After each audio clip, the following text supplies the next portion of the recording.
থেকে বেলঘরিয়ার উদ্দেশ্যে যাচ্ছি।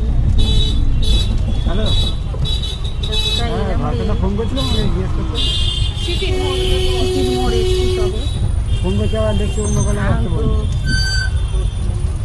গোবিন্দপল্লী বেলঘরিয়া নিয়ে লেগে গেছি না তোরা?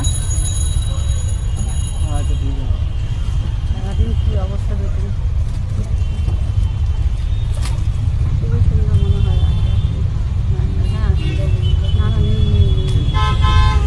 কেন বুঝতে পারছি না তো কথা বলে। হ্যাঁ আছে আছে আছে আছে।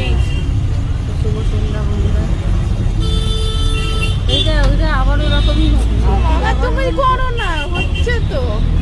না না সেটা বলছি না, বুঝলি লাল ডাক্তারই আসছে না। তো তুমি করো না, সেদিনকে কী করে যেন ঠিক করলি? তুমি করো না। আমি তো করছি, ঠিকটা করলি কী করে আমি সেটা ভাবছি। বন্ধ করে